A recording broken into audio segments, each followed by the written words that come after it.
목뼈를 다치니까 이게 사지 마비 상태가 되고, 그래서 이게 팔다리가 안 움직이는데 이게 내부 장기까지 마비가 오더라고요. 그래서 호흡하는데 좀 다소 불편함이 있어가지고 한 10분 정도 진행을 해보니까 이게 호흡이 좀 가빠져서 마스크를 끼니까 많이 불편하더라고요. 그래서 양해를 구하고 사전에 마스크를 벗고 진행하는 걸로 그렇게 좀 해도 되겠습니까? 네. 감사합니다. 자, 그러면 오늘 비승대 이천까지 와서 인식 개선 강의를 진행을 하게 된 거를 너무 기쁘게 생각하고요.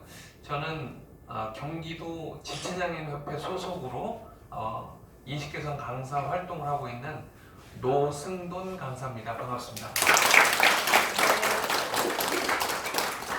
그리고 오늘 같이 동행해 주신 김재학 강사님이십니다.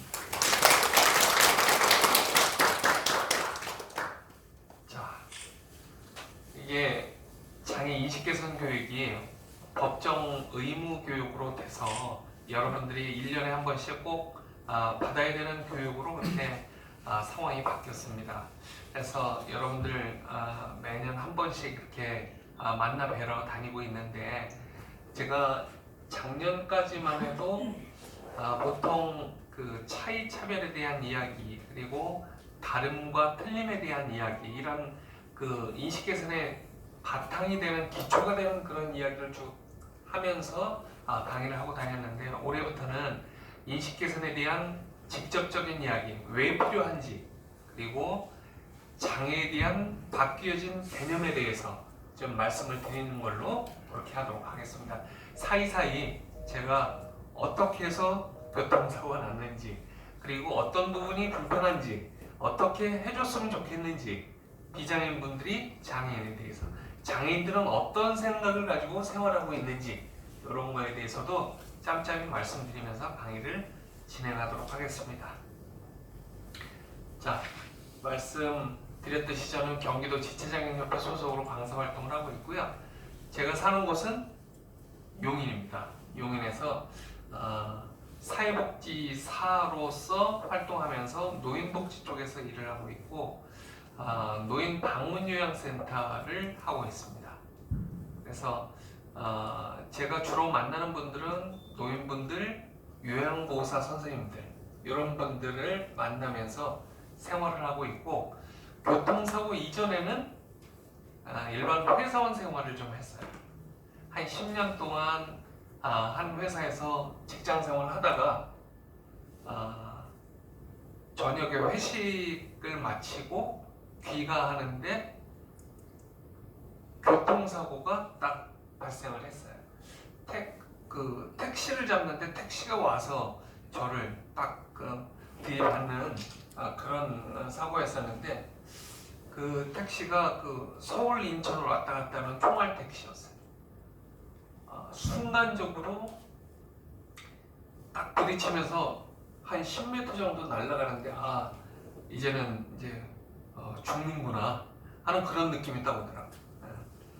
근데 다행히도 병원으로 빨리 후송이 돼가지고 수술을 받고 다시 살아나서 이렇게 강의 활동을 하고 있습니다. 자, 오늘 내용은 인식 개선 교육 왜 필요한가, 그리고 장애에 대한 개념, 바뀌어진 개념에 대해서 말씀을 드리고, 후반부에는 장애인 차별금지법하고 장애인 고용 문제, 이런 거에 대해서 좀 간략하게 요약해서 우리 김재학 강사님 진행하는 걸로 그렇게 하도록 하겠습니다. 지금 이 사진이 어떤 사진인지 혹시 아시는 분 계실까요? G7 99점. 대한민국 국기가 캐나다 국기로 딱 바뀌면 G7이죠. 네. 그런데 이 그림은 3050 클럽이라는 사진이에요. 혹시 들어보셨나요? 3050? 우리나라 개인 소득 GDP가 3만 불, 그리고 우리나라 인구가 5천만 명 이상. 네. 각 나라의 인구가 5천만 명 이상 되는 국가, 그리고 개인 소득이 3만 불 이상 되는 그런 국가들의 모임이에요. 소위 말하는 선진국이라고 하는 그런 나라. 우리 대한민국의 위상이 이렇게 높아져 있다. 그런데 우리나라를 들여다보면 사실 몇 가지 문제점을, 사회 문제점을 가지고 있어요. 코로나19 잘 대처하고 있나요? 각 여러 나라에서 대한민국 방역 수준은 세계 최고다 이렇게 평가를 하고 있어요. 우리가 마스크를 착용하는 이유는 뭐죠? 내가 감염이 안 되려고? 혹시 모를 내가 무증상 감염자일 수도 있고 나로 인해서 다른 사람이 감염될지도 모른다는 그런 문제 때문에 내가 마스크를 착용하고 그렇게 생활을 하고 있는 거죠. 타인에 대한 배려의 의미가 담겨져 있죠. 네. 뭐 일자리 문제, 양극화 문제, 일자리 문제는 참 어려운 것 같아요. 일자리가 없어서 고생하는 청년들 너무 많아. 그리고 집 여러 채가, 집을 가지고 있는 사람이 한 채, 두 채 더 가지려고 하는 이런 문제들. 그리고 요새 참 심각한 문제죠. 폭력의 문제. 특히 아동폭력, 성폭력, 특히나 이 기관의 기관장님, 각 기관장님들이 특히 조심하셔야 돼요. 특히 관리자 여러분들 조심하셔야 돼요. 이 성희롱, 성폭력 문제는 요새 너무 심각하게 나타나고 있는 우리 사회 문제가 아닌가 생각이 됩니다. 그리고 이 환경 문제, 여러분이 느끼지 못하는 사이에 1년에 신용카드 한 장 분량의 미세 플라스틱을 여러분들이 마시고 있다, 먹고 있다.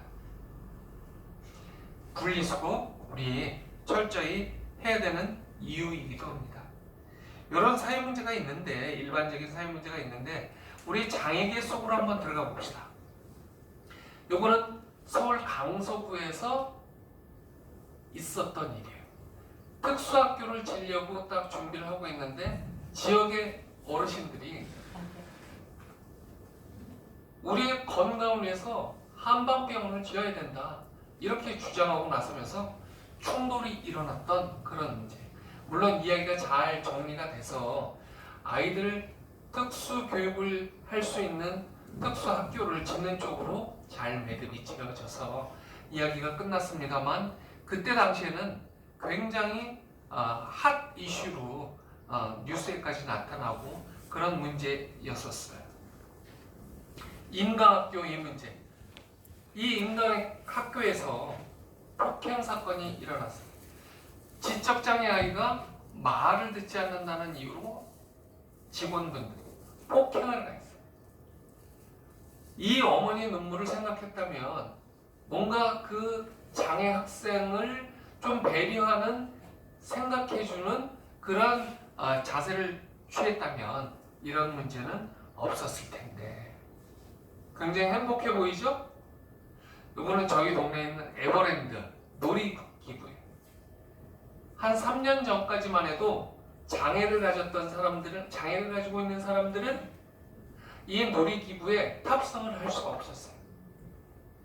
에버랜드에서 만들어 놓은 기준을 들여다보니까 지체장애, 시각장애, 지적장애 이런 장애를 가진 사람들은 위험이 예상되기 때문에 이 놀이기구에 탑승할 수 없습니다 하는 기준을 딱 만들어 놨더라고요.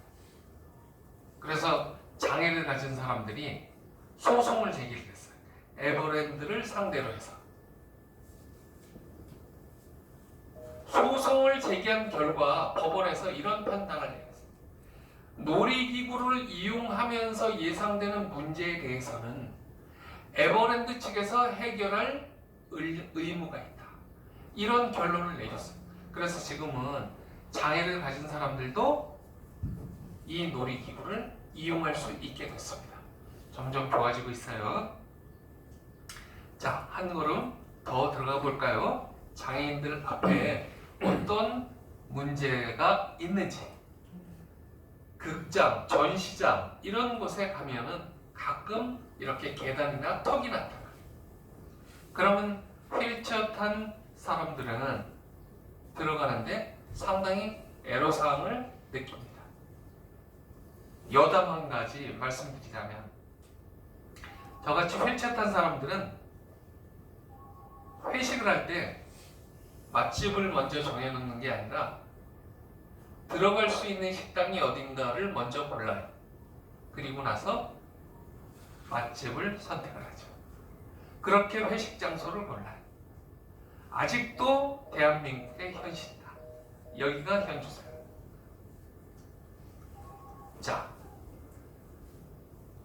직장에서 사원을 뽑는데, 직원을 뽑는데 장애를 가진 이유로 해서 당신은 면접을 볼 필요도 없습니다 라고 이렇게 이야기하는 이런 상황, 이것은 장애인 차별금지법상에 명백하게 위반되는 상황. 그래서 지금은 이러한 상황을 찾기가 매우 어려워졌어요.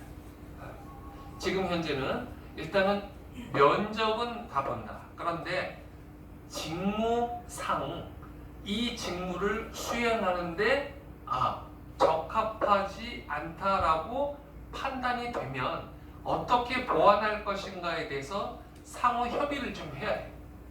그래서 기관장님은 이 부분에 대해서 좀 잘 알고 계셔야 돼요. 장애인 차별금지법이 어떻게 내용이 정리되어 있는지 관심을 좀 가질 필요가 있으십니다. 이것은 각종 시험 기준에 대한 이야기입니다. 제가 사회복지 시험을 보는데 비장애인들은 1시간 동안 답안 작성을 하는데 저는 1시간 반이라는 시간을 주더라고요. 근데 그 이유를 시험 끝나고 나서 딱 알게 됐어요. 답안을 열심히 작성해 보니까 거의 비장애인 끝나는 그 수준하고 비슷하게 끝나더라고요. 제가 이 손가락이 잘 안 움직여서 걱정을 많이 했었는데 이 그 펜을 끼고 답안을 이렇게 까맣게 칠하잖아요. 근데 1시간 반이 끝나는 종소리가 나면서 딱 마무리가 되더라고요. 그래서 이게 공평한 그런 시험 조건이구나 하는 것을 한번 느낀 적이 있었죠. 텔레비전 광고에서 보면 예전에 보청기 회사에서 보청기 그 광고를 내면서 청력은 능력이다라고 광고 문구를 내보낸 적이 있어요. 청각장애인 협회에서 난리가 난 거예요. 그러면 잘 안 들리는 사람은, 잘 못 듣는 사람은, 능력이 떨어지는 사람들이냐, 일을 잘 못하는 사람들이냐, 그렇게 문제 제기를 했어요. 이의 제기를 했어요. 그래서 소송이 걸리고 재판이 벌어졌어요. 지금은 이 텔레비전 광고 속에서 장애인의 능력을 비하하거나 이렇게 장애인을 폄하하는 그런 내용을 찾기가 어려워졌죠. 요거는 4월 20일 날 광화문에서 장애인들이 시위를 했던 그런 모습이에요. 우리의 기본권을 유지할 수 있도록 해달라.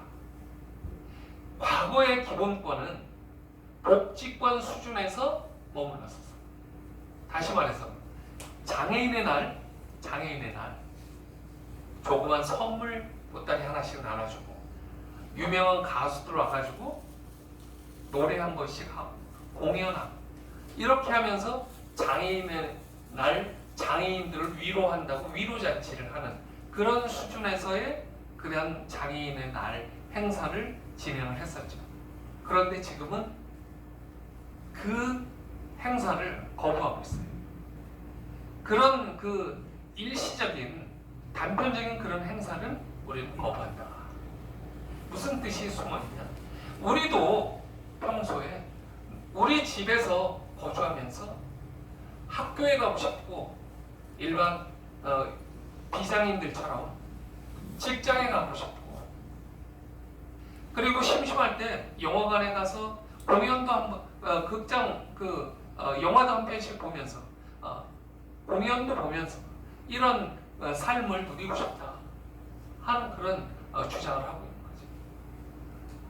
여러분들이 지금 삶을 누리고 있는 그 삶에 대해서 일상적인 그 삶을 살 수 있도록 좀 해달라고 이야기하고 있는 거예요. 지금도 이런 상황이 벌어집니다. 지난 5월 말에 경기도청에서 시위가 있었습니다. 시설에 거주하는 장애인들을 폭행해서 사망한 사건. 우리도 집에서 살 수 있도록 해달라. 우리도 학교에 가서 공부하고 일반 직장 생활을 하면서 일을 할 수 있도록 그렇게 도와달라 하는 그런 이야기를 하고 있습니다. 중간 정리를 한번 하도록 하겠습니다. 여기에 보면 물리적 환경, 태도적 환경이라는 큰 두 가지 줄기를 써놨어요. 이게 무슨 얘기냐? 휠체어 탄 사람도, 잘 안 보이는 사람도, 잘 들리지 않는 사람도 일상생활을 할 수 있도록 비장애인들과 동일한 수준의 일상생활을 할 수 있도록 물리적 환경을 좀 개선할 필요가 있다. 계단이 있는 곳에, 턱이 있는 곳에 경사를 놓고 올라갈 수 없는 그런 건물에 엘리베이터를 설치하고 이런 물리적 환경을 만들어 놓으면 장애를 가진 사람들도 생활할 수 있다. 이 태도적 환경 무슨 얘기냐? 장애인들이 우리 회사에 섞여 있는 장애인들이 같이 우리와 함께 생활할 수 있는 그런 존재로 인정하고 배려해 준다면 생활할 수 있는데 저 장애인하고 정말 우리가 불편해서 생활할 수가 없어. 저 사람은 좀 우리 회사에서 내보냈으면 좋겠어. 그 장애인을 배제시키고 분리시키고 따돌리고 놀리고 도저히 생활할 수 없도록 만드는 이 태도적 환경이 장애인을 발붙일 수 없는 상황으로 몰아내옵니다. 이 물리적 환경, 태도적 환경은 여러분들이 꼭 기억해야 되는 두 가지 내용이다. 내가 장애인들을 위해서 어떻게 해야 될까에 대해서 잘 생각할 수 있는 두 가지 기준이에요. 여기 올라오는데 현관 입구에 조그마한 턱이 있는데 휠체어 타는 분들이 올라오는데 불편하지 않을까? 여기 경사로가 필요하겠는데? 라고 생각하는 그 능력, 그게 장애 감수성이라는 거예요. 그 불편할지도 모르는 그 상황을 느끼는 것, 머리로 가슴으로 느끼는 것, 그 장애 감수성이 여러분들 가슴 속에 조금씩 자리를 잡는다면 우리 장애인들이 같이 함께 우리 사회에서 살아가는데 큰 도움이 될 거다 하는 말씀을 드립니다. 자, 우리 앞에 계신 선생님 마스크 잠깐 내리고 한 장애인의 편지를 한번 읽어주시겠습니까? 네, 이게 MBC 뉴스에 나온 이 유명한 편지인데 한동안 이 반향을 일으킨 요 편지 내용입니다. 한번 들어보실까요? 안녕하세요. 백삼동 주민 여러분. 저희는 208호의 거주자입니다. 다음 주 월요일 4년 동안 살던 이 아파트에서 이사를 합니다. 살면서 늘 감사한 마음이었지만 이사를 앞두고서야 이렇게 인사를 드립니다. 장애인 주차구역은 장애인 운전자를 위한 공간이지만 안타깝게도 그렇게 활용되지 못하고 있는 곳이 많습니다. 우리 동 주민들은 심각한 주차난에도 불구하고 늦은 시간까지 장애인 주차구역을 비워주셔서 4년간 큰 불편함 없이 생활하였습니다. 따뜻한 배려에 진심 담아 깊이 감사드립니다. 늘 건강하고 행복하시길 바랍니다. 제가 장애를 가지고 그 차량을 가지고 다니면서 장애인 주차장이 없으면 굉장히 매우 불편. 장애인 주차장이 이렇게 비승돼 보니까 이렇게 다 준비되어 있는 거에 대해서 또 감사한 마음을 갖게 돼요. 사고로 인해서 장애를 가져 보니까 더 감사한 마음이 많이 생겨요. 그러니까 이 부족함을 한번 느껴봐야 돼. 그 인간의 그 기본 속성인 것 같아. 너무나 풍요롭고 풍족하고 넉넉하면은 감사한 마음이 적어지는 것 같아. 내가 내 손으로 밥을 먹을 수 있다는 거에 대해서 제가 너무나 감사했던 생각. 내가 내 발로 걸어 다닐 수 있는 거에 대한 감사함을 여러분 생각해 보셨나요? 그 감사함에 대해서 생각해 볼 수 있는 그 기회를 오늘 가져보시기 바랍니다. 자, 오늘의 핵심 포인트입니다. 장애. 장애에 대한 개념은 이런 거예요. 손상을 가진 사람들이 느끼는 불편함. 어떤 상황에서? 특정한 물리적 상황, 태도적 상황에서의 느끼는 불편함이다. 자, 장애인에 대한 개념을 한번 볼까요?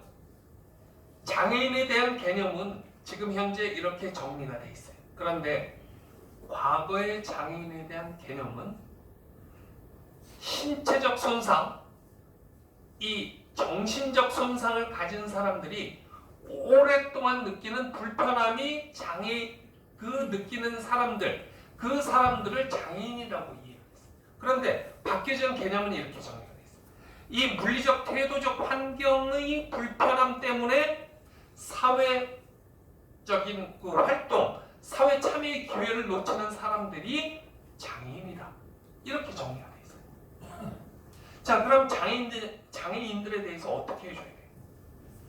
장애인들이 불편함을 느끼는 그 물리적인 상황, 환경, 태도적인 환경, 이런 것들을 바꿔줘야 되잖아요. 휠체어 탄 사람들이 왔다 갔다 하는데 턱 때문에 진행을 할 수가 없다. 경사로를 좀 놔야 되겠다. 엘리베이터 설치가 필요하다. 이런 물리적 환경을 개선하는 것. 그리고 이 지적장애인, 정신장애인 이런 분들을 거부하고 배제하고 우리 회사에서 생활을 못하게 하는 그런 태도. 저 사람 정말 위험해서 안 돼. 나랑 저 사람은 좀 다른 공간에 있었으면 좋겠어. 이런 상황을 좀 바꿔주는 것. 저분도 좀 느리지만 좀 도와드리면 같이 생활할 수 있는 분이야. 이렇게 생각하는 것. 그리고 정신장애인, 정신장애인 위험한데? 이런 생각에서 저분은 시간 맞춰서 약 잘 드시고 하면 우리하고 같이 생활할 수 있는 분이야. 생각을 좀 바꿔주는 것. 여러분들의 그 태도적인 그 스탠스를, 그 태도적인 입장을 조금 바꿔주는 것. 요것이 장애인들이 함께 살아가는데 필요한 키포인트가 되는 거예요. 요걸 좀 오늘 여러분들 가슴 깊이 좀 생각을 해주셨으면 좋겠다 하는 내용을 말씀드립니다. 자, 장애 유형에 대한 이야기는 요거 여러분들이 전문 강사님 통해 가지고 이야기를 많이 들어봤으리라 생각이 돼요. 궁금한 내용 있으시면 인터넷을 열어보시면 자세히 잘 정리가 돼 있으니까 장애 유형에 대해서는 그렇게 자료를 한번 찾아보시는 걸로 하시고, 지체장애인, 저 같은 마비 장애인들을 이야기하고요. 지체장애인들이 이용하는 요 사진이 제가 이용하는 자동차예요. 요 전동 휠체어를 실을 수 있는 승용차, 개조된 자동차죠. 그리고 제가 운전할 수 있도록 내부 구조도 좀 바꿔놨죠. 그래서 밀면 브레이크고 땡기면 엑셀레이션, 가속이 되는 그런 구조로 돼 있고, 그 다음에 단체로 이동할 때는 그 리프트 버스도 이용할 수 있죠. 이런 그 보조 기구들을 이용해서 저희들은 이동을 하죠. 요거는 사무실에서 일할 때 타이핑하는 보조기구, 글씨 쓰는 보조기구 이런 걸 이용해서 하면 사무 보는데 전혀 불편함이 없어요. 그리고 노란 숟가락, 이것은 제가 제 손으로 밥을 먹게 됐죠. 이 보조기구를 만들면서. 요걸 만들기 전에는 저희 집사람이 저희 아내가 밥을 떠서 이렇게 먹여줬어요. 손을 숟가락 수저를 잡을 수가 없습니다.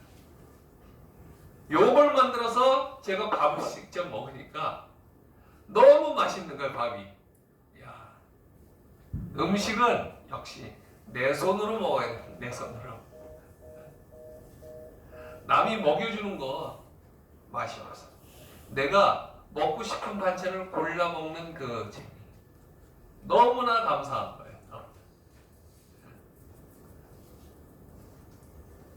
이건 제가 일하는 사무 공간이에요.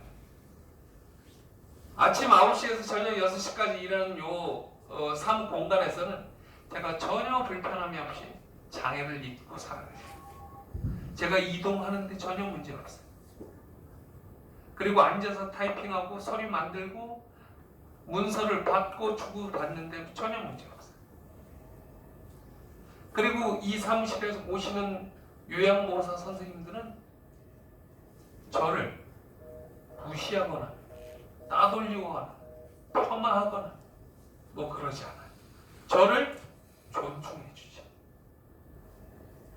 이 사무 공간에서 갖추어진 완벽한 물리적 환경, 태도적 환경, 이 환경 속에서 일하는 동안에는 저는 장애를 잊고 살아갑니다. 장애는 바로 이런 것이다. 장애는 장애일 수도 있고 아닐 수도 있는 게 장애다. 환경에 따라서 장애를 느낄 수도 있고 안 느낄 수도 있다. 바로 이런. 자, 여러 가지 장애가 있는데 시간 관계상 좀 넘어가도록 하고요. 여기 시각장애인 올캠이라는 안경 옆에 장착되어 있는 카메라가 있어요. 이게 지금 시판되고 있는 물건이에요. 안경 옆에 카메라를 하나 장착하는 순간 시각장애인은 더 이상 시각장애인이 아닌 시대가 됐다. 카메라로 딱 사진을 촬영해서 앞에 홍길동님이 계십니다. 시각장애인한테 다 알려줘. 앞에 장애물이 있습니다. 조심하세요. 신문을 읽을 수 있고 컴퓨터 텍스트를 읽을 수 있는 이 올캠이 나타나는 이 순간 지금은 시각장애인은 더 이상 시각장애인이 아닌 시대가 됐다. 과학기술은 이렇게 장애 문제를 해결해 나가고 있다 하는 거예요. 쭉 넘어가겠습니다. 청각장애인들 소통하는데 문제 없습니다. 다 핸드폰 문자 가지고 다 소통하고 있어요. 언어장애인들 다 문제 없어요. 지적장애인, 그 다음에 자폐성 장애인, 정신장애인 이런 분들은 여러분들의 태도적인 그 입장, 스탠스만 잘 취해주시면 그 태도적인 환경만 여러분들이 잘 만들어주시면 전혀 문제 없이 우리 함께 살아갈 수 있는 그런 사람들이다. 아시겠죠? 인정하십니까? 네. 동의하시나요? 네. 자, 이런 퀴즈 내용들은 여러분들이 다 학습을 통해서 쉽게 알 수 있는 내용이고요. 장애인 차별금지법은 우리 김지혁 선생님 진행을 해 주실 거고요. 이 사진을 한번 잘 봅시다. 여러분, 이 지적장애인이 뭔가 일을 하면서 과제를 잘 풀어내기 위해서 집중하는 이 모습.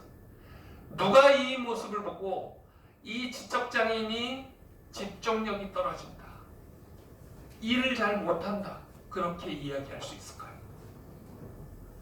이 문제를 해결하기 위해서 이 집중하는 이 지적장애인의 모습을 여러분들 잘 기억해 두시기 바랍니다.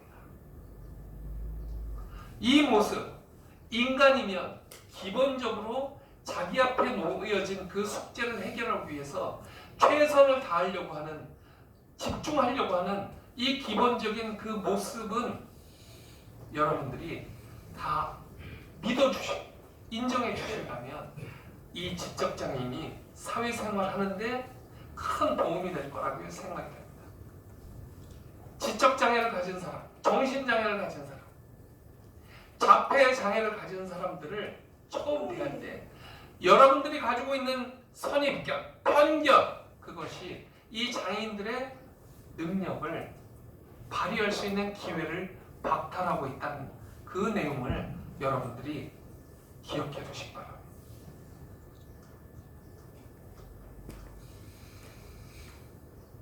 요 김혜지 국회의원 기억나시나요? 네. 당선되고 나서 이 안내견 조위 때문에 논쟁이 벌어진 적이 있어요. 어떻게 걔가 국회의사당 안에 본회의장에 들어갈 수 있냐, 이렇게 얘기하는 무식한 사람들이 있었어. 장애인 차별금지법상에 명백하게 명시가 돼 있는 그런 내용인데 논란거리를 만들었어요.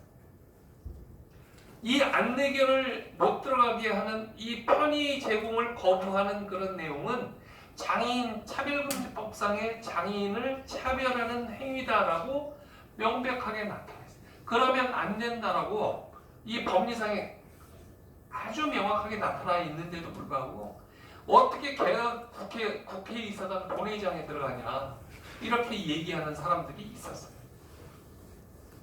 지금은 본회의장 안에 잘 들어가고 있습니다. 네.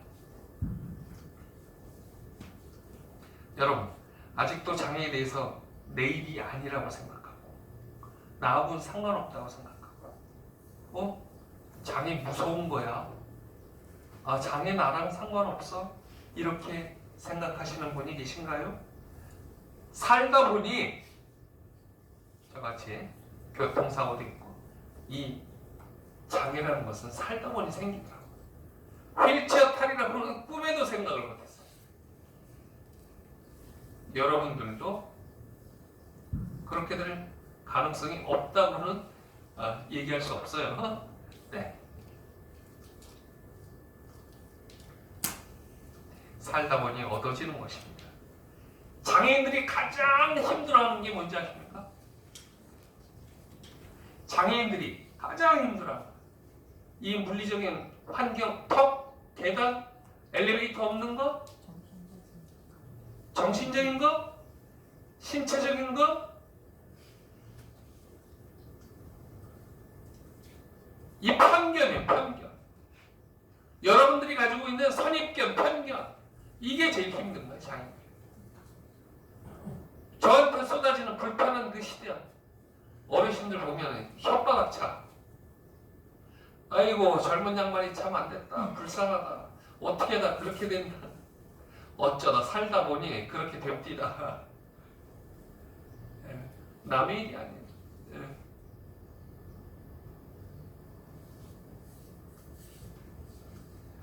이런 멋진 분들도 많은데, 이런 분들의 진정한 장애를 가진 분들의 진정한 가치, 능력, 이런 것들을 좀 봐달라. 먼저 장애를 보는 게 아니라 장애를 가지고 있지만 진정한 그분들의 가치와 능력, 이런 것들을 중심으로 좀 사랑을 봐달라. 휠체어를 먼저 보는 게 아니라 그 사람을 봐달라. 여러분들의 가지고 있는 편견을 좀 걷어달라. 그 선입견이 개선되면, 선입견이 제거되면 장애인들도 여러분과 같이 잘 살 수 있는 우리의 이웃이 될 수 있다 하는 것을 오늘 마지막으로 말씀드리면서 다음 마이크를 우리 김재환 강사님한테 넘기도록 하겠습니다. 감사합니다.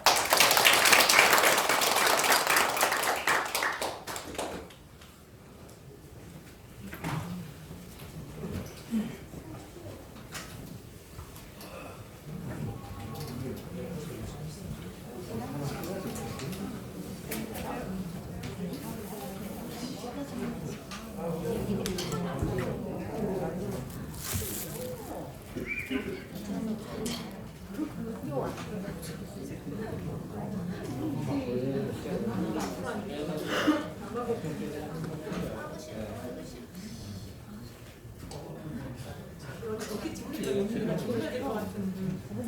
안녕하세요. 안녕하세요. 이름은 김재학이라고 합니다. 저기 옆 동네 양평에서 왔습니다. 이천과 양평은 그렇게 많이 멀지 않더라고요. 1시간 조금 더 걸리는 거리에 있었습니다. 제가 여러분들을 항상 만나면 처음에 소개시켜드리는 시입니다. 나태주 시인의 풀꽃이라고 자세히 보아야 예쁘다, 오래 보아야 사랑스럽다, 너도 그렇다. 짧은 세 구의 시지만 모든 존재가 다 소중하다라고 하는 의미를 담고 있는 것 같습니다.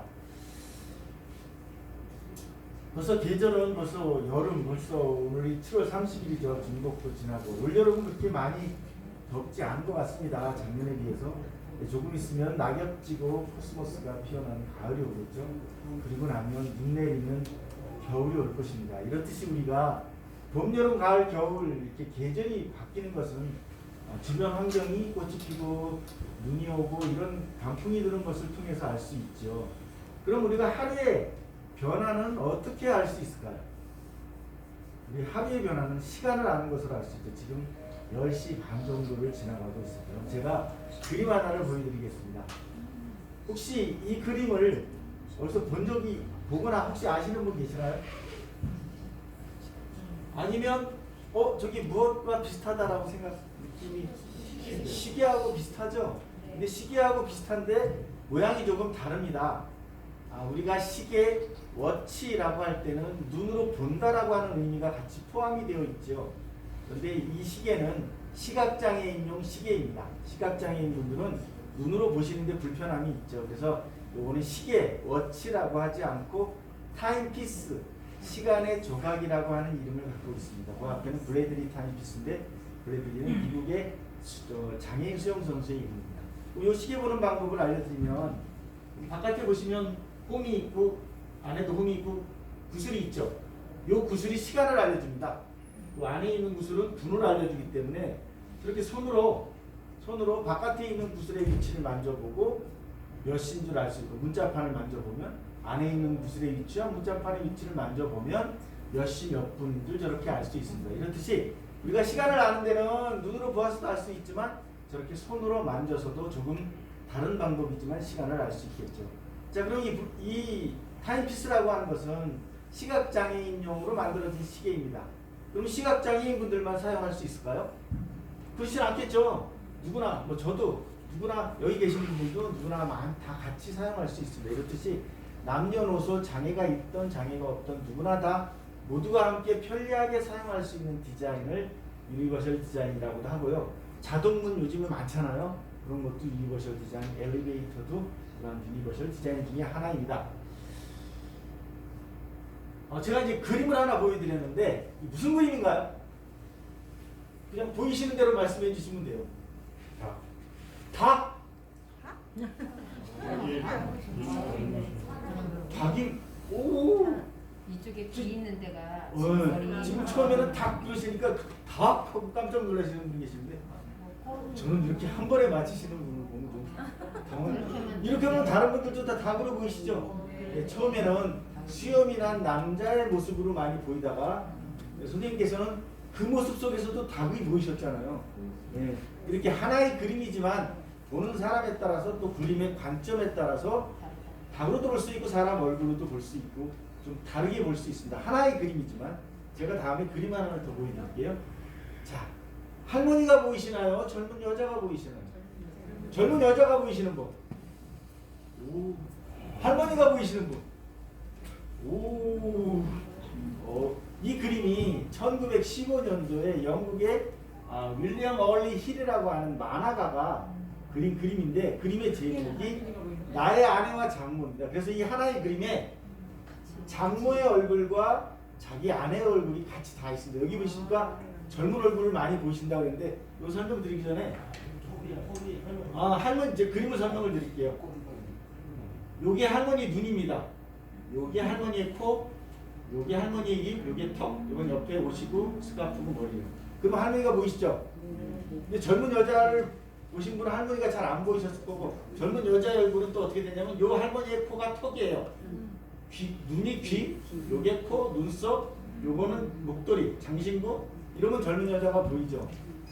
이게 그래서 1915년도에 영국의 얼리 힐이 나의 아내와 장모라고 해서 하나의 그림 속에 두 가지의 그림이 다 들어있다라고 해서 착시 효과를 보인다라고 하는 그림이었는데 이 그림을 가지고 2018년도에 오스트레일리아 심리학과에서 380명 정도 10대에서 60대까지의 남자 여자를 모여놓고 10초간의 저 그림을 보여줬다고 합니다. 그리고 남자가 보이냐, 그러니까 젊은 여자가 보이느냐, 할머니가 보이냐를 해봤을 때 대체적으로 추세가 연세가 드신 분들은 할머니 얼굴을 먼저 보고 젊은 사람일수록 젊은 여자의 얼굴을 먼저 보이는 경향을 보였다고 합니다. 근데 여기 계신 분들은 젊은 여자의 얼굴을 더 많이 보셨어요. 근데 저는 저 그림을 20대 초반에 봤는데 젊은 여자의 얼굴을 찾아볼 수가 없었어요. 반드시 그렇다고 하는 것이 아니라 사람이 어떠한 사물을 대할 때 있는 그대로를 보기보다는 내 자신의 위치와 환경, 자신의 상황 속에서 어떠한 사물을 보는 그러한 경향을 보이고 있다고 합니다. 다음에 이 사진은 제 사진입니다. 저 같아 보이시나요?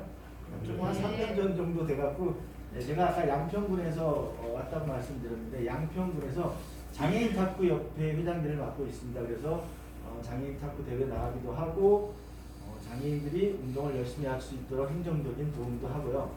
여기서 이거는 이제 작년에 안산에서 탁구 선수단과 같이 장애인 체전에 나갔던 사진이고 올해는 아쉽게도 코로나로 전부 취소가 됐죠. 그래서 장애인 스포츠 관련해서 좀 소개시켜 드리도록 하겠습니다. 이게 우리나라에서 평창에서 패럴림픽을 했었기 때문에 장애인 스포츠에 대해서 많이들 알고 계셨게 테니스도 이렇게 휠체어에 앉아서 하고 펜싱 휠체어에 고정시켜 놓고 하고요. 그 다음에 스키를 저렇게 앉아서도 탑니다. 이제 평창 패럴림픽 할 때, 동계 패럴림픽 할 때의 사진이죠. 보통은 서서 양쪽에 스틱을 잡고 하지만 앉아서 조금 다른 모습이죠. 스키를 타지만. 요거는 이제 장애인, 시각장애인 육상 경기입니다. 근데 보면 네 사람이 있죠. 백넘버 있는 분들이 가운데 있는 두 분이 선수겠죠. 그런데 보시면 안대를 하고 있죠. 검은 안대와 흰 안대로. 시각장애인인데 왜 안대를 할까요? 어차피 안 보일 텐데. 예. 왜 하냐면 시각장애인 분들은 우리가 흔히 생각할 때 전부 보이질 않는다라고 생각하기 쉬우신데요. 전부 보이지 않는 분을 전맹이라고 하는데 그분들은 10%에서 15% 정도밖에 안 돼요. 그럼 나머지 80%에 90% 되시는 분들은 보이기는 보이는데 뿌옇게 보이거나 정확히 사물을 분별할 수 없을 정도이기 때문에 좀 뿌옇게 보이는 분들은 더 훨씬 유리하겠죠. 그래서 공정성을 위해서 시각장애인 경기에서는 전부 안대를 합니다. 그리고 옆에 보시면 주황색 조끼를 입고 있는 G자라고 써있는 분들이 가이드 러너라고 해서 트랙을 안내해주는 역할을 합니다. 그래서 팔짱을 끼기도 하고 손을 잡기도 하고 이렇게 장애인들이 스포츠를 하는데 조금 다른 모습으로 하죠. 제가 다음에 올해가 2020년 원래 동경에서 패럴림픽을 했어야 되죠. 올림픽인데 취소됐기 때문에 작년에 우리나라 장애인 국가대표 선수들이 훈련했던 장면을 좀 소개시켜 드리도록 하겠습니다.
보시면 뭐 휠체어를 이용하기도 하고 의족을 이용하기도 하고 조금 다른 모습으로 스포츠를 하죠. 그렇지만 거의 대부분의 모든 종목에 있어서의 스포츠를 다 같이 합니다. 제가 이제 장애인 탁구를 하니까 이제 관련되어서 알게 된 이제 사실인데, 여기 탁구 치시는 분 계시나요? 탁구 칠 줄 아시는 분? 뭐 어떻게 치시는지 다 알죠? 이렇게 팔로 이렇게 칩니다. 이집트에 장애인 탁구 선수가 있습니다. 그 선수는 양팔이 팔꿈치 위쪽으로 양팔이 없는 장애인 탁구 선수가 있습니다. 그러면 이 선수는 어떻게 탁구를 칠까요? 네? 이쪽 뭐 끼고, 또 다른 분은 입으로, 라켓을 입에 물고, 또 다른 분은 발로. 이게 탁구라고 하는 종목이 그 라켓이 용품인데 용품에 대한 자유로움이 있습니다. 그래서 자루를 좀 길게 해도 돼요. 이 판을 좀 넓게, 능력 때문에 배드민턴 채처럼 해도 됩니다. 규정은 그 라바 고무의 두께만, 앞뒷면 고무의 두께만이 규정이 되어 있어요. 그래서 이 선수가 처음에는 자루를 좀 길게 해서, 실제적으로도 현재도 자루를 길게, 먼 공을 받기 위해서 길게 하시는 분들이 계시고요. 자루를 좀 길게 해서 옆구리에다가 끼고 처음에 시작을 했대요. 그런데 좀 불편했나 봐요. 그 다음에 하는 방식이 여기 선생님께서 말씀하신 대로 라켓을 입에 물고 합니다. 자, 그럼 한 가지 문제가 더 남아요. 라켓은 입에 물었어요. 자, 그러면 탁구의 시작은 서브를 해서 공을 띄우죠. 자, 공은 어떻게 띄워요? 라켓은 입에 물고. 어떻게 띄울 거야? 발로. 누르면 네? 자동으로 뭐 누르면 그런 거는 없어요. 그런 건 안 돼. 네, 그건 그 타인의 도움을 받을 수 없습니다. 제가 짧은 스파트 영상을 하나 보여드리겠습니다. 네, 선생님 말씀하신 대로 탁구를 씻지 않고 발가락으로 공을 잡아서 던져서 입으로 탁구를 칩니다. 다른 모습이죠. 다른 모습이지만 탁구라고 하는 스포츠 종목 자체를 한다고 하는 데는 아무런 장애가 없습니다.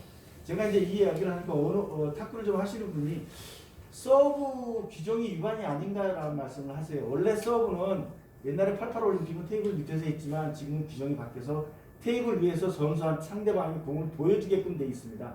근데 이제 장애인 탁구 같은 경우는 심판의 재량권이 조금 있어요. 왜냐하면 손을 피기 어려운 사람들도 있고 이러한 부분들이 많이 있기 때문에 약간의 재량권이 있습니다. 그래서 저 경우 같은 경우는 그 부분에 대해서 심판이 인정을 해주는 것으로 알고 있습니다. 인권이라고 하는 것이 있죠. 인권이라고 하는 것은 사람이 사람답게 살기 위해 누구나 마땅히 누려야 할 권리를 인권이라고 합니다. 인권에서 여러 가지 중요한 것들이 많이 있지만 그 중에 하나가 인권 감수성이라고 하는 것이 있습니다. 감수성이라고 하는 것은 어떠한 것에 대해서 내가